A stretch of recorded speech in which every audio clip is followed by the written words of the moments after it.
안녕하세요. 조청현입니다. 5월 26일 수요일 서양사상과 지성사 시작하도록 하겠습니다. 오늘은요, 이 월요일 수업에 이어서 이 인쇄기의 발명과 정보혁명에 대해서 이야기해 보도록 하겠습니다. 오늘은요, 이 과학혁명을 주도한 인쇄기, 어떻게 과학혁명을 인쇄기가 주도했을까요? 새로운 목소리의 등장. 인쇄기가 새로운 목소리를 등장시켰다는 얘기를 들리는데요. 어떤 목소리가 등장했을까요?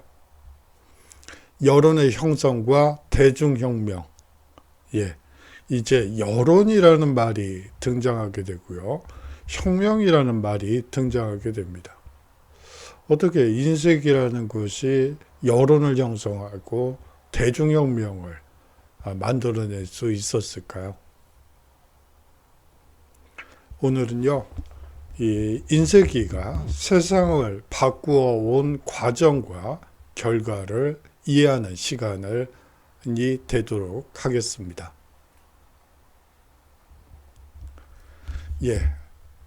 이 인쇄기는 과학혁명을 주도했습니다.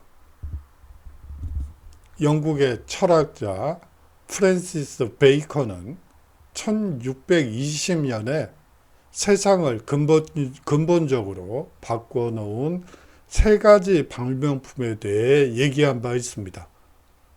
그것은 바로 화약, 나침반, 그리고 인쇄기였죠. 수천 년 동안 과학자들은 고독한 연구자들이었습니다.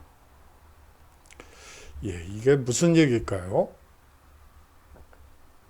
위대한 수학자와 자연 철학자는요, 구술을 한 뒤, 이야기로 자신의 학설을 얘기를 하고요.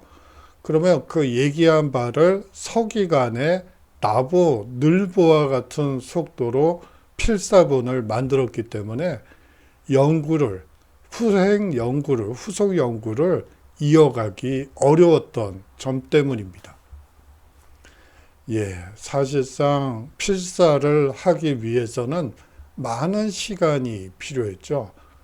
거기다가 이제 구슬이 자신의 새로운 생각을 막 말을 하고 있는데, 저 점심 먹으러 가야 되는데요. 그러면 거기서 또 딱 끊겨야지 되는 여러 가지 문제가 있었습니다. 밥은 먹어야지 되니까 밥 먹지 말고 내가 한 말 적기나 해. 이렇게 할 수는 없는 거잖아요. 그렇게 된 거죠. 이 과학 데이터를 서기관의 손을 빌려 작성한 필사본은 사실상 값이 비싼 것은 둘째치고 구하기 어려웠을 뿐만 아니라 사실상 오자도 많았습니다. 오자뿐만이 아니고 탈자도 많았죠. 오탈자가 너무 많았습니다. 오자와 탈자를 수정하는 데만도 이 막대한 시간과 에너지가 필요했기 때문에 후속 연구를 할 시간적인 여유가 없었다고 볼 수가 있습니다. 이 새로운 과학적 발견과 실험 데이터를 광범위한 대중과 공유하고 출판할 수 있는 기술 덕분에 과학은 16세기, 17세기에 크게 도약하게 됩니다.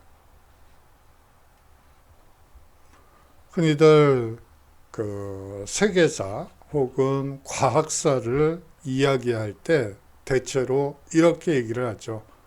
이 대중과 공유하고 출판할 수 있는 기술 덕분에 과학은 큰 도약을 했다고요. 과연 그럴까요? 한번 보도록 하죠. 1500년대 초에 폴란드의 천문학자인 코페르니쿠스가 태양 중심 우주론을 주장하게 됩니다. 물론 그 이전에는 지구 중심 우주론이었죠. 그것을 이제 태양 중심 우주론을 이 코페르니쿠스가 처음 제기하게 됩니다. 이것이 몰골 파장을 예견하고 있던 코페르니쿠스는 이 사후 유작으로 책을 출판하게 되죠. 원고는 만들어 놓고 그 다음에 이제 죽은 후에 출판하라고 이제 인쇄업자에게 얘기를 한 것이죠. 그 책에는 자신의 천체 관측을 비롯해 행성운동의 천문학적 표도 인쇄되어 있습니다.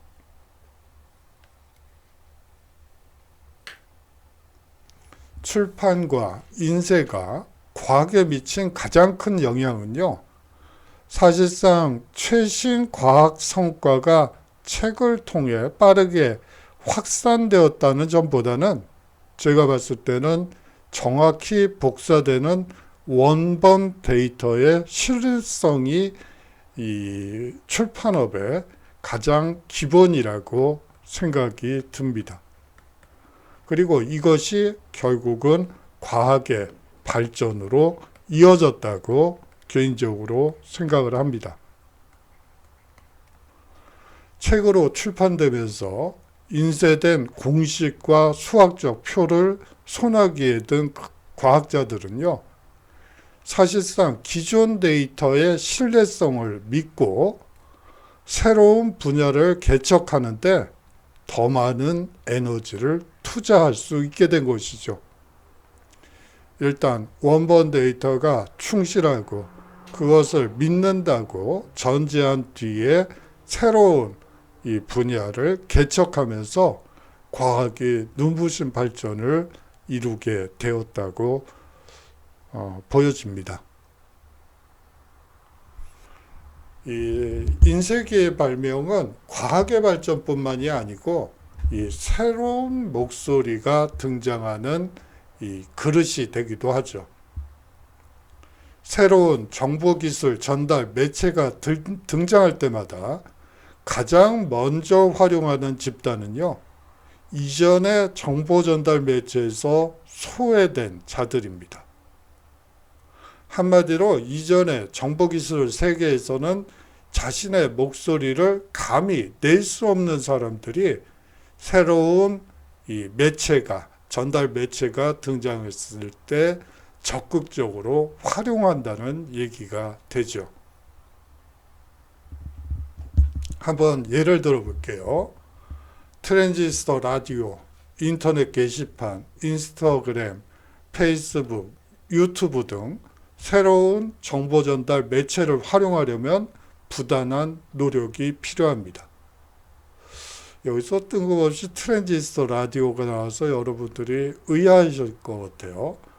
이 라디오가 처음 등장했을 때, 물론 저희 할아버지 세대이긴 하지만, 돌아가신 지 꽤 되셨네요. 근데 여하튼 할아버지 세대에서는 이 트랜지스터 라디오를 듣는 것이 정말 행복했던, 지금 인터넷 게임보다도 더 즐거웠던 그런 시절을 얘기했던 기억이 나요. 그리고 그때 이제 동시대에 이 할아버지 할머니들이 만나면 이제 그때 그 방송에서 무슨 프로가 있었는데 이런 얘기를 하시던 기억이 나네요. 그래서 트랜지스터 라디오도, 그리고 사실상 흑백 TV도 상당히 영향이 컸죠. 물론 칼라 TV가 88년도에 나오긴 하지, 88년 전에 나오죠. 여하튼 그것도 영향이 크지만, 사실상 이 매체라는 차원에서는 이 혁신적인 것이 트랜지스터 라디오, 인터넷 게시판, 유튜브, 인스타그램, 페이스북인 것 같아서 이렇게 가져와 봤습니다. 그 기술이 존재하기 전에 제 목소리를 낼 수 없었던 사람들은 그것을 빠르게 체득해서 자기 것으로 만들기 위해 노력하게 됩니다. 인쇄기 발명에서 이 새로운 기술을 습득하려고 빠르게 습득해서 자신의 목소리를, 이전에는 낼 수 없었던 자신만의 목소리를 내려고 노력했던 집단들이 바로 급진적인 종교개혁단체, 급진적인 평등주의단체, 그리고 또한 급진적인 정부 비판 단체가 되겠습니다. 이러한 조직들이 사실상 새로운 기술, 새로운 전달 매체를 적극적으로 활용해서 자신의 목소리를 이제 대중에게 얘기하려고 하죠. 종교개혁은 인쇄술의 발명으로 소외된 자들의 목소리를 들을 수 있게 해준 이 여러 현상 중 하나일 뿐입니다. 비판적이고 대안적인 의견이 대중 속에 스며들자 권력자들은 그것을 검열하려고 합니다. 사실 인쇄기 발명 이전에는 검열이 상당히 쉬웠어요. 왜냐하면 필요할 경우엔 그냥 불사지로, 죄송합니다. 필사본을 불태우면 됐으니까요. 그렇지만 인쇄기 발명 이후에 위험한 사상에 인쇄된, 위험한 사상이 인쇄된 모든 서책을 몽땅 불태우는 것이 거의 불가능해지죠. 불운하고 불순한 책이라는 딱지를 붙이면 사람들은 더 많이 읽고 싶어 하게 됩니다. 예. 그렇더군요. 불운하고 불순한 책들이 1980년대, 70년대, 90년대는 별로 없었던 것 같아요. 왜냐하면 그때는 이제 거의 민주화가 완성이 되는 그런 시절이기 때문에 그 당시에는 사실 금서라는 게 존재하지 않죠. 모든 것이 다 개방되고 자유화되고 출판의 자유가 보장이 되는데 금서라고 금서라는 것 자체가 이제 없어지게 돼요. 근데 참 사람 심리가 묘하죠. 금서라 그러면 자꾸 읽어보고 싶은 그런 충동이 생기는 건 인간이 가지는 이 지적 호기심의 이 또 다른 모습이기도 한 것 같습니다.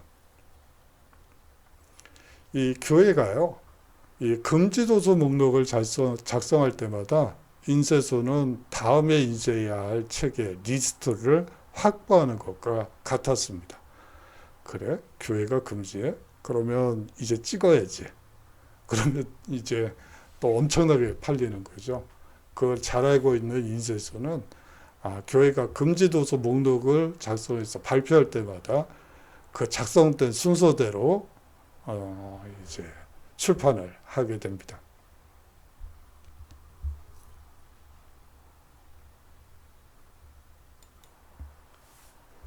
이제 여론이 형성되고요.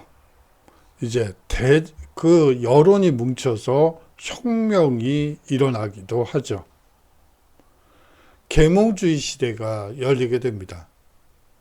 그 당시 글을 읽고 쓰는 사람들 사이에서 로크, 볼테르, 루소와 같은 철학자들의 책이 널리 읽히게 되죠.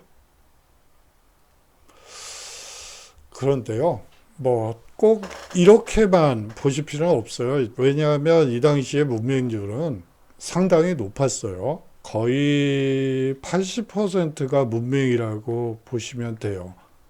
그런데 이 볼테르나 루소, 로크의 책은 아무리 쉽게 썼다고 본인들은 얘기를 하죠. 이 대중의 눈높이에 맞춰서 쉽게 썼다고 얘기를 하지만 그럼에도 불구하고 여러분들이 한번 읽어보셔도 그렇게 쉬운 책은 아니라는 것을 쉽게 알 수가 있어요.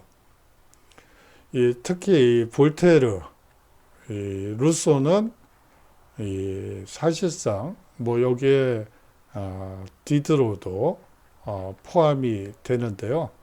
이 삼총사는 죄송합니다. 삼총사가 왜 나오지?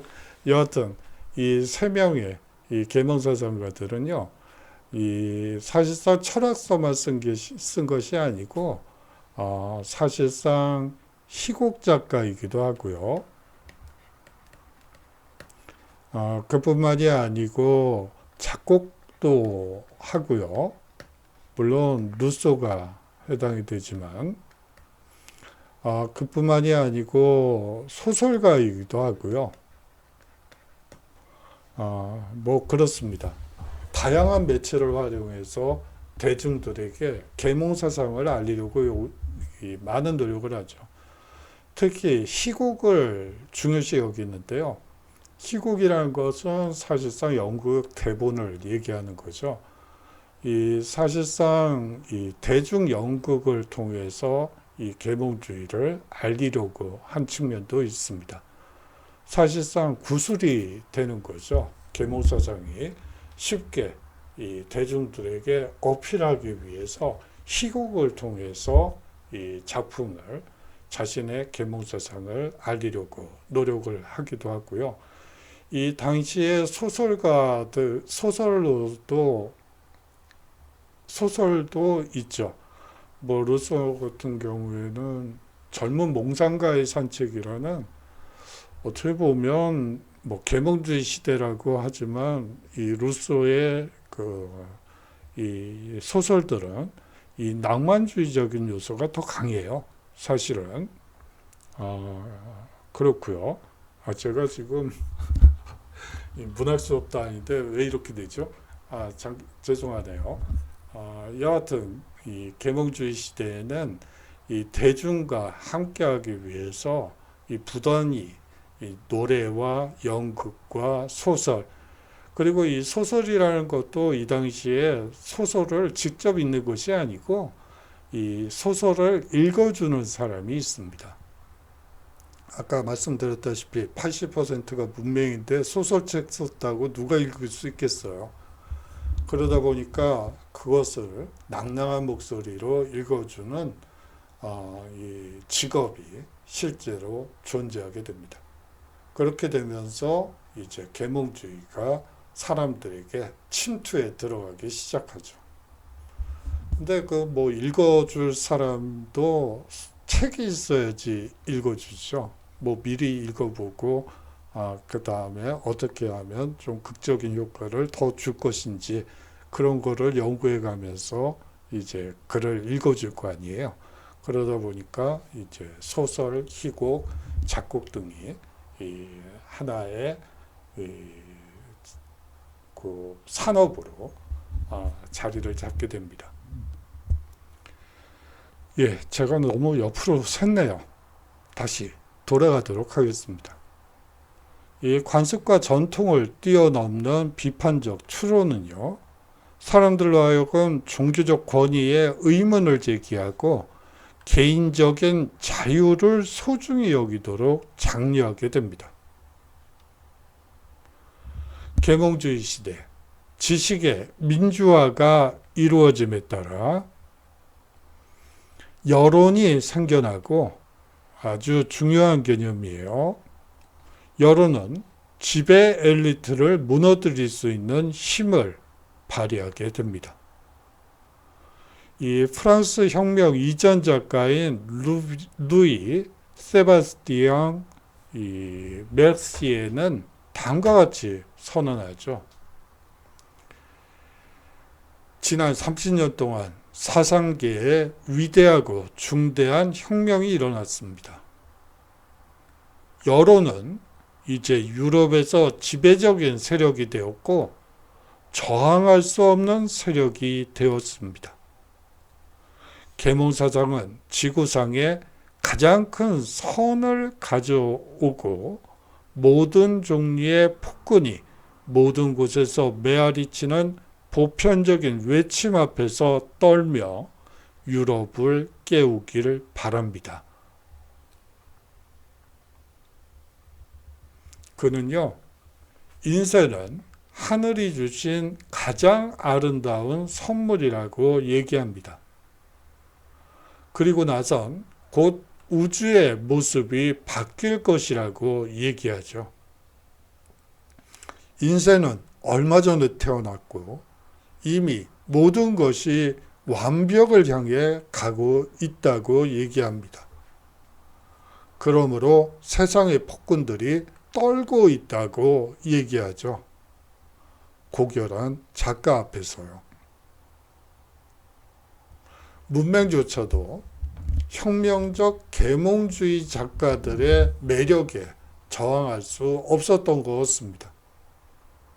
토마스 페인이 이 1776년에 상식, 코먼센스라는 책을 출판했을 때 이 당시 미국 식민지의 문맹률은 자그마치 75%였지만 이 전체 식민지 인구보다 더 많은 부수의 책이 인쇄되고 판매되었던 것이죠.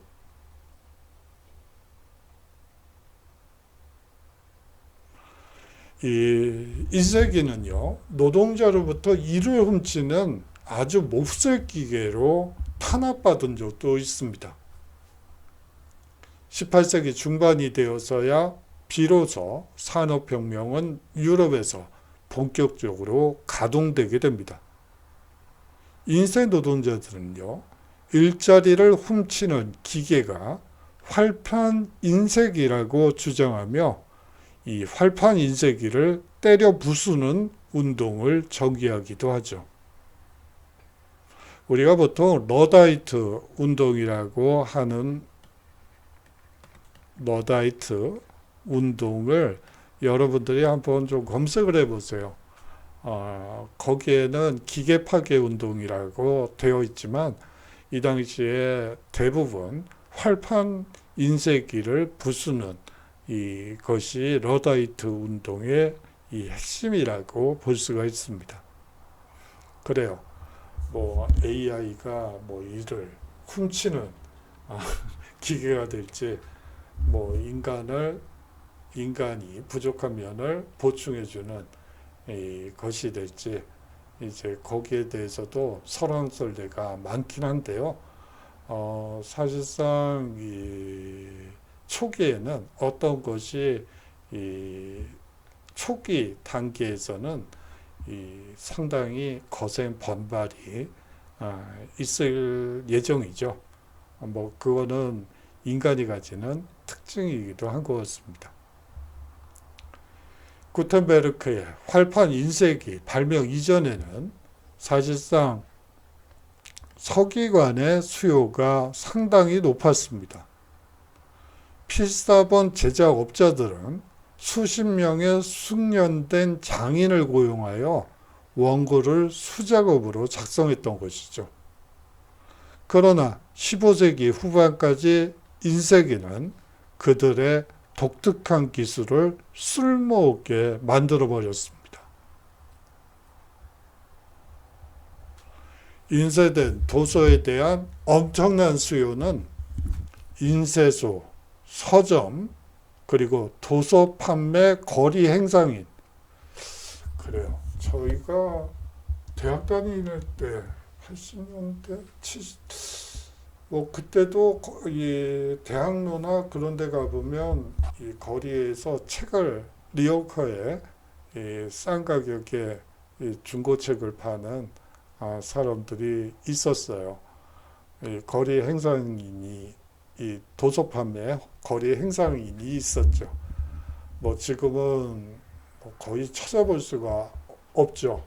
대부분 인터넷 서점이나 매장 서점에 가서 책을 구입을 하는데요.